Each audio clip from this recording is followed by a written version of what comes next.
E por que você saiu da Veja, Augusto? Eu saí da Veja quando eu achei que estava me repetindo. Se eu fosse um sujeito conservador, ou muito preocupado com o futuro, eu deveria ficar na Veja, porque eu já estava ostensivamente escolhido como o futuro diretor de redação. O Hélio e o Guzzo já tinham dito isso a mim. Eu seria o sucessor natural deles. Mas eu pensei duas coisas e disse: primeiro, eu não sou príncipe japonês, né, que fica esperando até ficar com 70 anos aí para ser sucessor de alguma coisa, e também não ia torcer para que caísse o avião com o Hélio e o Guzzo. Segundo, eu achei que estava me repetindo, não tinha mais mistério fazer, não é nenhuma pretensão, mas eu tinha feito 124 capas, eu não tinha mais, nada parecia estranho nem surpreendente, e eu sou um sujeito basicamente inquieto. Aí eu resolvi sair, sem saber para onde. Anunciei que ia sair, fui convidado por todas as publicações, menos pelo Estadão, por todas as empresas. Uma delas foi a Abril, que me ofereceu o cargo de diretor de redação de uma nova revista que eles estavam planejando, que não me ficou bem definida nas conversas, mas eu acho que seria parecida com o que é hoje a Caras, que não existia. Depois de 2 meses, eu estava montando essa revista, mas achando que ia demorar. O Marcos Sacorreia, que era diretor de redação do Jornal do Brasil, me convidou para que eu fosse diretor regional do JB em São Paulo. Topei imediatamente, e em agosto de 86, eu comecei no Jornal do Brasil. Exatamente, como que foi essa primeira passagem? Essa fase foi ótima, pelo seguinte: primeiro, porque eu convivia com um time de ótimos jornalistas na Veja, eu achava que jornalismo era isso, todo mundo escrevia bem. No Jornal do Brasil, essa ilusão se prolongou porque eu pude montar um time de primeira. Eu levei o Ricardo Sete, o João Vitor Strauss, o Ricardo Couto, só gente boa, além dos que já estavam lá, a Ana Maria Tarran, só gente boa, né? Ótimos jornalistas, os fotógrafos eram bons. Então nós começamos a fazer um trabalho realmente de alta qualidade. A gente mandava matérias prontas para o Rio, interferia na pauta, interferia na edição, e o Marcos Sacorré deu toda a abertura para isso. Depois de 1 ano e meio, o Marcos me convidou em dezembro do ano seguinte, foi de 87, ele me convidou para ir para o Rio para ser o segundo na redação, ser editor executivo. Eu topei, fui para o Rio, estava procurando escola para as minhas filhas, apartamento, quando o Estadão me convidou. Me ligou o Roberto Guzmão. E tinha sido o único a não conversar com você nesse processo de saída do Grupo Abril. Exato, 1 ano e meio depois, o Roberto Guzmão, que tinha sido ministro, me chamou para uma conversa em Ribeirão Preto. Essa história não é tão conhecida. E ele me disse o seguinte: falou assim: gostaria de ser diretor de um grande jornal? Eu falei: quero, sem saber qual era. Não pensava no Estadão. Eu não sabia que o Miguel Jorge tinha saído e tal. E eu sabia que nunca tinha havido nenhum não Mesquita dirigindo aquilo. Mas era para o Estadão. Topei imediatamente e assumi em março de 88. Fiquei 4 anos no Estadão. Lá foi um trabalho interessantíssimo, porque o Estadão, quando eu cheguei, eu percebi que, além de não ter edição de segunda-feira, não usar cores, não usar computadores, trabalhava com lauda, não ter cadernos, você tinha a praga do segundo emprego. A redação inteira tinha segundo emprego, e como o salário da redação foi se deteriorando, o segundo emprego virou primeiro. Então estava péssima a situação. Quando eu vi a folha de pagamento, eu fiquei pasmo, e aí decidi que aquilo teria de ser lá eu aprendi a ter paciência. Eu descobri que teria de ser um trabalho lento e feito por uma equipe de diretores de redação. Então eu levei o Ricardo Sete, o João Vitor Strauss, o Zé Paulo Kupfer, o Carlos Chagas, que tinha trabalhado comigo, o Zé Onofre, craques. Nomeei essa turma, eles foram como editores executivos, o Sete como diretor adjunto. E eles passaram a coordenar as editorias, e a partir daí a gente foi melhorando a redação.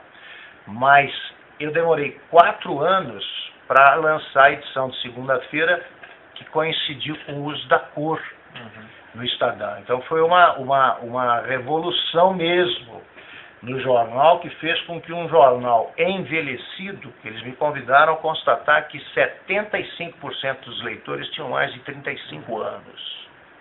Isso aí é grave. É perigoso, né? Perigoso, você não tem jovens lendo. E eu acho que deu para dar uma arejada no Estadão, que permanece até hoje, né? O Estadão não mudou tanto de cara. Com certeza. Aí no Estadão veio a proposta para ir para o Rio Grande do Sul. Eu sabia que, como abrir a luta interna contra os primos que não gostaram da presença de um representante dos Júlios na direção, os Ruis se opuseram desde sempre. No começo tentaram me cooptar. Eu sou absolutamente leal à chefe, eu não conspiro. Se eu estou insatisfeito, eu vou embora. Eu me demito. Eles perceberam a minha lealdade e começaram a detonar, porque o Jornal da Tarde, por exemplo, não queria derrubar o tapete. E não queria que o Estadão tivesse a edição de domingo, porque de segunda era o dia do Jornal da Tarde. Coisa assim, eu não podia contratar por preço maior, porque alterava a folha deles. O Jornal da Tarde era deficitário e o Estadão o sustentava, era difícil. Então eu soube desde sempre que enquanto eu tivesse carta na manga para ir tirando, eu ia me manter no cargo. Quando eu jogasse a última carta, que era a edição de segunda-feira, mais a cor, eu não teria mais como ficar duelando. Não teria mais força para... E já estava também, eu sempre governo, talvez porque meu pai tenha sido prefeito, meu irmão também, eu governo por mandatos. Isso, eu governo por mandatos. 4 anos, renováveis por 4 ou por 2, sempre um período determinado. Eu descobri logo que eu ficaria uns 4 anos.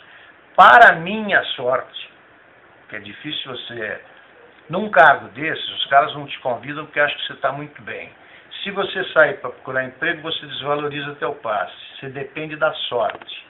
E a minha sorte foi que o Marcos de Voskin, que era diretor da Zero Hora, ele me procurava sempre para conversar sobre jornalismo, e ele chegou e disse: eu estou querendo um novo diretor para a Zero Hora. E essa conversa vinha de um ano, já durava um ano. Quando chegou em setembro, a reforma seria feita, a edição de segunda-feira seria lançada em outubro de 91.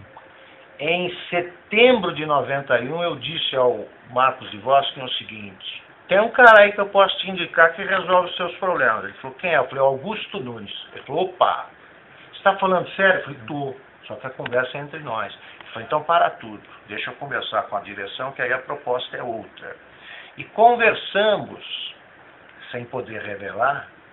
Depois até o pessoal da Veja ficou bravo comigo, mas eu não tinha culpa, porque a Vejinha fez uma capa comigo naquela época. E eu não podia dizer que eu estava saindo. Então, quando saiu a capa, eu já estava praticamente acertado com a Zero Hora. E eu contei isso logo depois da reforma. A capa da Vejinha foi por causa da reforma. Logo depois da reforma, eu cheguei e disse: doutor Júlio, para o doutor Júlio Mesquita Neto, eu falei: eu estou saindo, e eu estou indo para Zero Hora. Ele falou: não vai sair não. Se é questão de dinheiro, vamos resolver. Eu falei: doutor Júlio, faz o seguinte, conversa com o seu filho, que eu acho que você vai entender melhor a coisa. Porque eu tinha falado com o Julinho, e o Julinho recebeu a notícia com um misto de tristeza e alívio. Ele era meu amigo, mas ele não aguentava mais a pressão dos primos. O doutor Júlio, que ficava à margem disso, não entendeu direito. Aí ele ficou bravo comigo, e em dezembro ele parou de me chamar para as reuniões, porque ele tinha pedido para eu ficar até o fim do ano. E fiquei. Só que a partir de dezembro ele não conversava mais comigo, e eu fiquei demissionário, chefiando uma redação que podia se sublevar a qualquer momento. Felizmente, isso não aconteceu. Eu indiquei o Ricardo Sete para me suceder. Eles erroneamente não aceitaram. E aí o Sete saiu e saiu toda a turma de editores executivos.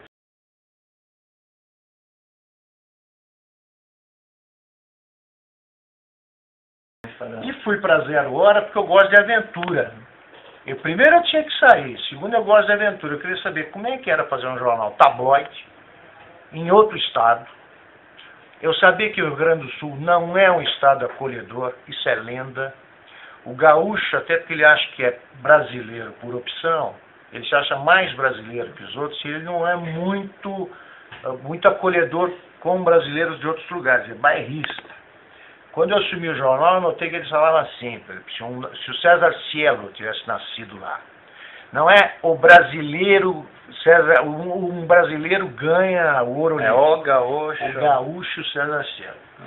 Eles usavam termos regionais, né? Lomba embarrada, subida, escorregadia, com lama. Eu tive de combater isso aí porque eu achei o seguinte, o jornal não precisa ter circulação nacional para ser nacional, ele precisa ter prestígio, ele precisa repercutir. E a Zero Hora é, percentualmente, o jornal mais lido do Brasil, porque se você pega a população gaúcha e a circulação da Zero Hora, você vai ver que gaúcho lê pra burro, mais que paulista. Foi interessantíssimo, eu fiz um contrato de 2 anos, renovei por 3, fiz a reforma toda, lá é um segundo momento de uma grande reforma, eu já estava formado pelo Estadão, então lá era tudo mais fácil, porque tinha briga de família, aqui é festa de Natal, perto do que eu vi, lá foi fácil. E lá eu fiz com calma, lá eu fiz a reforma que eu queria, acabei com esse negócio de segredo, discuti com a redação 1 ano a reforma, até todo mundo entender como é que seria e tal, e aí fizemos, que ficou um jornal bonito. Lá eu descobri, com a ajuda da Dorit Arazin, um negócio que justifica o bom resultado dessa experiência. Eu descobri que o tabloide não é um standard que encolheu, é uma revista que cresceu. Se você tentar encher de notícia a primeira página, você vai fazer um jornal anão. Se você der menos chamada, você faz uma revista. E a Dorit Arazin falou, jornal, tabloide é o único que tem contracapa. Revista não tem. É uma revista com contracapa. Aí eu passei a usar chamadas mais fortes na primeira, como uma revista, e as outras chamadas na última. Página transformada em contracapa. Então eu fazia títulos, que eram títulos de revista. Quando morreu Senna, por exemplo, o título era Senna enterra numa curva o coração do Brasil. É de revista. Quando morreu Ulisses Guimarães, o título foi Um velho navegante só poderia morrer no mar. E chamadas desse tamanho, 5 linhas. Tal. Esse negócio mudou, deu certo. E lá eu tive a tranquilidade de trabalhar com um líder de mercado absoluto, quase monopólio, né? E as mudanças que eu pude fazer foram também técnicas.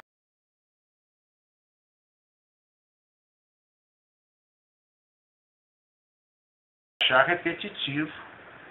Depois de 5 anos, e aconteceu esses lances de sorte que sempre me acompanharam, né? Apareceu um cara lá, que estava a pedido de um headhunter, e virou para mim e falou assim, você não gostaria de ser vice-presidente de um banco? Eu querendo sair. Eu falei, como?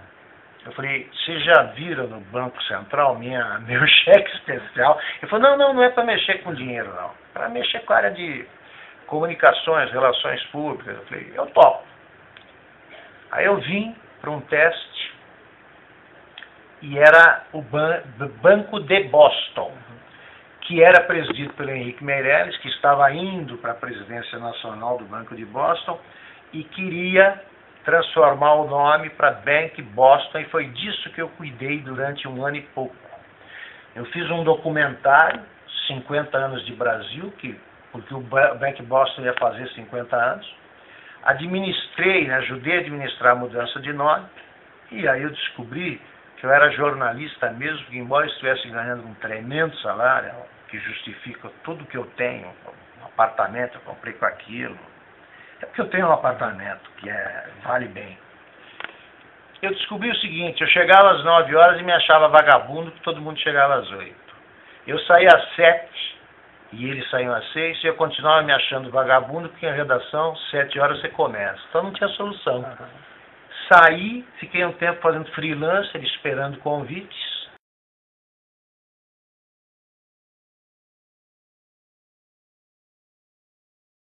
Aí veio um convite dos Marinho para que eu trabalhasse na revista Época.